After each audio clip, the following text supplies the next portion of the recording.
Ok, c'est un fou parce que des milliards d'insectes vont émerger du sol le 8 avril.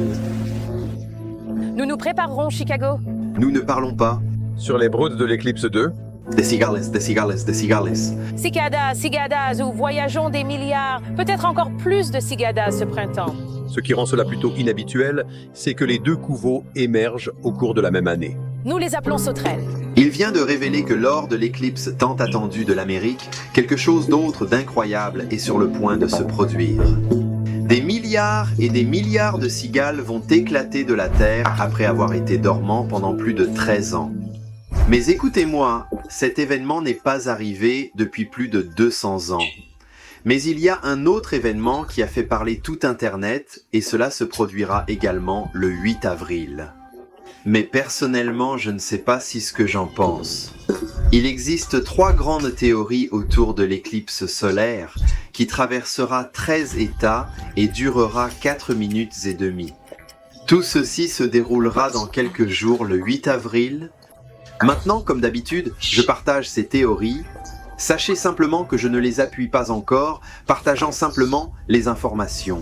Et un peu plus tard, si vous êtes prêts à écouter un petit Britannique comme moi, si vous êtes prêts à écouter la théorie impopulaire sur tout cela, veuillez rester à la tour. Ok, tout d'abord, la théorie de Goliath. Jamais auparavant dans l'histoire américaine, les Américains n'ont jamais vu 2 éclipses croisées. Nous avons donc une éclipse qui s'est produite en 2017, mais cette éclipse en 2024 se croisera et se rencontrera dans une ville. Et encore une fois, il y a divers débats sur qui est cette ville spéciale, mais selon nos théoriciens Goliath, ils affirment que la ville est Makanda. Et à côté de Makanda se trouve un parc d'État géant de la ville. Donc encore une fois, juste pour réitérer, c'est leur théorie et non la mienne, mais ils affirment que toute cette éclipse est un couvrage, afin que les pouvoirs qui sont puissent éliminer certains Goliaths, comme des êtres qui ont apparemment eu beaucoup d'observations dans le parc d'État de la ville géante. Ils disent qu'en février, les stations météorologiques traditionnelles ont prévu une forte couverture nuageuse le 8 avril. C'est une prévision très intéressante, car il n'est pas fréquent d'entendre les météorologues faire des prévisions 2 mois à l'avance. Oh, et au fait, comme je l'ai dit dans ma vidéo de livre d'Enoch, c'est mon plan très bientôt de couvrir ce sujet de ces êtres comme les Goliaths. Donc, si c'est une vidéo que vous ne voulez pas manquer, assurez-vous de vous abonner car elle arrivera très bientôt. Mais pour l'instant, à toi. Pensez-vous que leur théorie est correcte, selon laquelle toute cette éclipse n'est qu'un gros couvrement? Eh bien, je ne suis pas si sûr. Alors, entendons notre deuxième théorie. Il y a plusieurs années, une femme appelée Anna Maria Tajai prédit qu'il y aurait 3 jours d'obscurité totale dans le futur, tout comme ce qui s'est passé auparavant dans le pays d'Égypte. Comme la Bible le dit, le Seigneur dit à Moïse « Étends ta main vers le ciel, et il y aura des ténèbres sur le pays d'Égypte. » Des ténèbres qui peuvent même tomber. Et Moïse tendit sa main vers le ciel, et il y avait 3 jours de ténèbres épaisses dans tout le pays d'Égypte. Cependant, Anna a pris plus loin. Elle a dit qu'il n'y aura aucune lumière sur la terre, sauf la lumière des bougies. Et il a dit que tous les incrédules seront anéantis pendant ce temps des ténèbres. La seule raison pour laquelle je mentionne cela maintenant est que c'est une tendance sur Internet. Personnellement, je pense que cette prédiction n'est pas digne d'intérêt. Pourquoi? Parce que la Bible ne mentionne pas 3 jours d'obscurité. Et alors que cette obscurité tombe, tous les incrédules seront anéantis soudainement. La Bible dit que les incrédules périront et seront jugés seulement lors du retour de Jésus-Christ, pas à cause d'une éclipse. Les options s'épuisent rapidement. Il ne reste que la théorie finale, celle de Jonas. Je vais être honnête, beaucoup de chrétiens ont des opinions partagées sur cette théorie. Jésus-Christ dit que personne ne connaîtra le jour ni l'heure, même pas les anges. Je veux donc réitérer ce point une fois de plus très fortement en vous donnant ces informations. Cela ne veut pas dire que je suis d'accord avec ça. Je te tiens juste au courant. Et un peu plus tard, je suis un petit chrétien britannique. Je vais vous donner mes pensées à ce sujet. La théorie de Jonas tire d'une autre théorie du biblique et archéologue Donald Wiseman. Il a passé la majeure partie de sa vie à étudier l'Assyrie ancienne. Et ce que nous savons, c'est que sous le règne du roi assyrien Jéroboam, il a régné entre 786 et 74 ans, 6 avant JC, pas BCE. Pendant cette période, il y a eu une éclipse très notable appelée la marée à bavure. Maintenant, parce que nous savons du 2e roi 14 verset 25 que Jonas prophète de côté, pendant le règne de Jéroboam, Donald Wiseman a spéculé que cette éclipse aurait pu se produire quand Jonas est arrivé à Ninive. Vous savez probablement où nous allons avec cela en ce moment, parce que Jésus-Christ avait un reproche pour toutes ces personnes qui cherchaient désespérément un signe de Dieu. Il dit qu'aucun signe ne lui sera donné sauf le signe du prophète Jonas. Car comme Jonas était 3 jours et 3 nuits dans le ventre du grand poisson, ainsi le Fils de l'homme sera 3 jours et 3 nuits dans le cœur de la terre. À mon avis, il y a un gros problème avec nous que l'éclipse solaire est le signe du prophète Jonas. Mais pour le moment, restons avec cette théorie.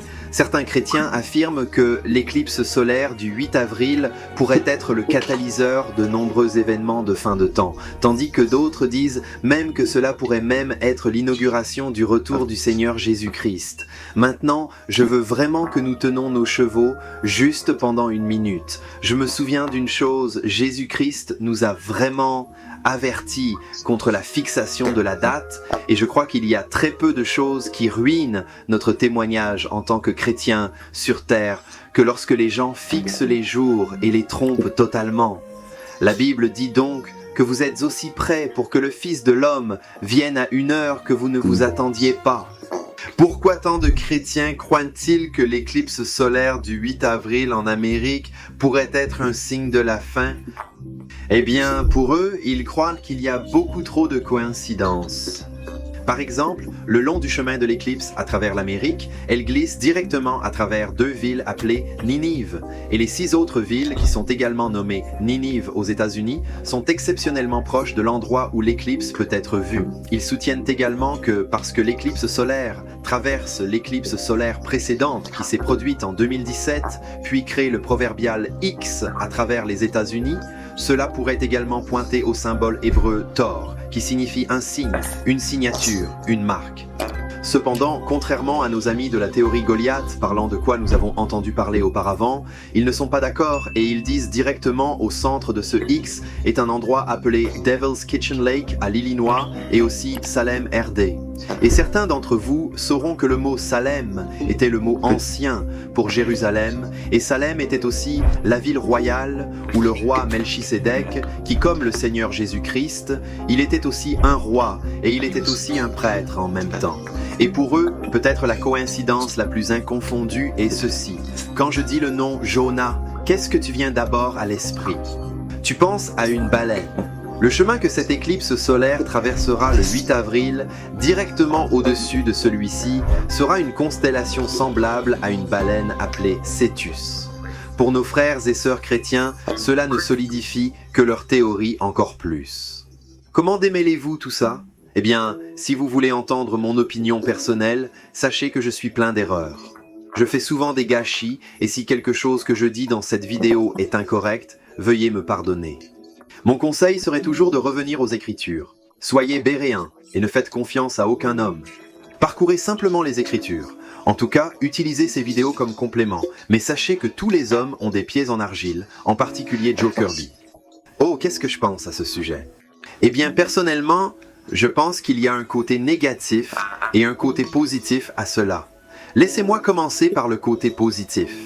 La Bible dit « Il y aura des signes au soleil, à la lune, aux étoiles, à la terre et à la détresse des nations qui se déroulent. La mer et les vagues rugissant fortement. » Amis, bien que la fixation de la date soit très non biblique, la Bible nous apprend à connaître les signes pour connaître les saisons, et comme nous venons de lire dans ce verset, il y aura des signes dans le ciel, au soleil, dans la lune, dans les étoiles. Pourquoi ce verset serait-il là si nous ne le considérions pas? Donc, à mon avis, c'est une bonne chose que les chrétiens se préparent quand ils se préparent à voir le Seigneur Jésus-Christ. Je préfère ça. Ne veuillez pas que des chrétiens. Vous vous détendez juste et ils ne s'attendent pas au retour du Seigneur Jésus-Christ. Il vaut mieux être un peu trop zélé que d'être froid envers ces choses. Tu ne suis pas d'accord ? Et ensuite, la prochaine chose positive est que dans la Bible, il dit en fait, juste avant le retour du Seigneur Jésus-Christ, la terre va s'obscurcir. La Bible dit immédiatement après la tribulation de ces jours, le soleil sera sombre et la lune ne donnera pas sa lumière. Les étoiles tomberont du ciel et les puissances des cieux seront ébranlées. Donc si vous prenez tout cela dans votre esprit, vous imaginez maintenant ceci, cette noirité. Alors, quand soudainement cette gloire de Shekinah, la gloire du Seigneur Jésus-Christ, apparaîtra dans le ciel, et tout œil verra le juste apparaître dans toute sa gloire. Et puis les gars, je dois vous admettre ça. Nous savons que selon Révélation 9, un grand essaim de sauterelles se déversera sur toute la terre. Donc, quand nous entendons des experts qui ne sont pas chrétiens, en fait, oui, il y aura des milliards de cigales sur toute la terre. C'est un peu plutôt temps, si je peux utiliser ce terme. Mais voici le train. La Bible dit que Jésus-Christ viendra comme un voleur dans la nuit, tout comme aucun de vous ne s'attend à ce que toutes vos affaires soient prises au milieu de la nuit. Donc quand le Seigneur Jésus-Christ reviendra, ce sera très soudain et personne ne s'y attendra. Donc il est très peu probable que toutes ces personnes qui pensent disent qu'il reviendra le 8 avril. Il est très peu probable que ce soit ce jour, car les gens s'attendent à ce qu'il revienne lorsque la Bible dit le tout inverse. Et ensuite, la prochaine chose que nous devons vraiment considérer, et puis-je dire avec beaucoup d'amour maintenant, quand il dit que la terre va devenir sombre, quand il dit que le soleil sera éteint par le Seigneur Dieu, il ne le fera pas. Il ne sera pas seulement vu en Amérique, mais il sera vu dans tout le monde. Alors encore une fois, c'est pourquoi je serais très très sceptique que nous disons « Attendons que le Seigneur Jésus-Christ apparaît le 8 avril ». Mais je peux entendre certains d'entre vous dire « Beaucoup de prédicateurs affirment « Non, Jésus va revenir ». Ils disent plutôt « Cela pourrait être le début de nombreux événements de fin de temps ». Je ne veux vraiment pas être critique, mais en écoutant ces prédicateurs, je dois me demander pourquoi, à la fin de leur message ou pendant eux, ils disent de s'inscrire à une newsletter, acheter un produit. « Oh, nous allons en tournée à Jérusalem dans quelques mois. Voudriez-vous venir avec nous? Inscrivez-vous ici. » S'ils croient vraiment que nous entrons dans la tribulation, s'ils croient vraiment que la fin est proche, pourquoi disent-ils aux gens de leur acheter toutes ces choses? Et ils prévoient même des visites à Jérusalem. Cela vous fait remettre en question leur motivation. Et encore une fois, je ne veux pas être trop sceptique. Je dois juste dire ça. Pour moi, personnellement, le plus grand trou dans toute la théorie est ceci. Le signe du prophète de Jonas n'était pas une éclipse solaire, mais la résurrection de Jésus-Christ. Comme Jonas était dans le ventre du poisson 3 jours et 3 nuits, ainsi le Fils de l'homme sera au cœur de la terre pendant 3 jours et 3 nuits. Comme Jonas fut consommé par le poisson, il fut gardé dans l'obscurité, et il semblait qu'il n'y avait pas d'échappatoire. Et pourtant, le 3e jour, il est sorti avec la vie prête et une 2e chance. Eh bien, Jésus-Christ, il est entré dans le cœur de la terre, dans cette tombe sombre, et tout le monde pensait que c'était totalement fini. Mais le 3e jour, le Seigneur Jésus-Christ ressuscitait des morts. Et Christ, quand il a dit au peuple qu'il n'y a pas de signe plus grand que vous devez savoir que cela, que ce corps que vous voyez maintenant sera mis sur une croix, mourra là pour vos péchés, car tous vos péchés, passés, présents et futurs, seront mis dans une tombe, seront enterrés, mais le 3e jour ressuscitera. Et si vous n'avez pas foi en ce signe, de quel autre signe avez-vous besoin? Cet homme peut être ressuscité d'entre les morts par le Seigneur Jésus-Christ? Vraiment, c'est la grande question que je veux vous poser en ce moment. Comme le fait la chanson, y a-t-il une éclipse totale de votre cœur? Y a-t-il quelque chose qui bloque le Fils de Dieu de ton cœur? Est-ce ton péché? Ton péché est-il couvert ton cœur une ténèbre qui empêche la lumière du Seigneur Jésus-Christ d'atteindre dans ton âme? Eh bien, aujourd'hui, le Seigneur Jésus-Christ est prêt à prendre ce péché, à prendre tout ce qui vous empêche de voir le Fils de Dieu et de le retirer, parce qu'il a pris notre péché sur la croix et il l'a fait face. Il l'a payé intégralement. Il était la rançon pour beaucoup en mourant là, afin que vous et moi soyez pardonnés et que nos péchés soient lavés, afin que la lumière de Christ puisse habiter dans nos âmes et que nous puissions avoir la vie éternelle. Tu voudrais ça pour toi aujourd'hui? Voulez-vous savoir que chaque fois que Jésus-Christ revient et que personne de nous ne le sait, vous serez prêts parce que le Seigneur Jésus-Christ a éliminé votre péché? Le soleil brille maintenant sur vous et dans votre vie, et vous avez la vie éternelle en lui. Mais allez maintenant, parle-moi. Qu'est-ce que j'essaye de dire? Je dis que je suis l'homme qui n'a pas toutes les réponses, mais je pose juste cette question sérieuse. Si dans le livre de Jonah, il y avait un très petit détail qui était inclus, un très petit vers l'a fait entrer dans le livre de Jonah. En d'autres termes, un livre de Jonah est très détaillé dans ses descriptions. Pourquoi est-ce quelque chose aussi colossal qu'une éclipse solaire? Pourquoi a-t-il été raté? Et la question suivante est, quel sera le signe final du Fils de l'homme? Eh bien, je pense que l'Écriture nous donne quelques indices. Et si vous souhaitez connaître ces indices, cliquez ici. Si vous avez trouvé cette vidéo que vous venez de voir utile de quelque manière que ce soit, pourriez-vous me faire une petite faveur, s'il vous plaît? Voulez-vous bien vous abonner? Nous aimerions vous revoir bientôt. Que Dieu vous bénisse tous et merci d'avoir regardé.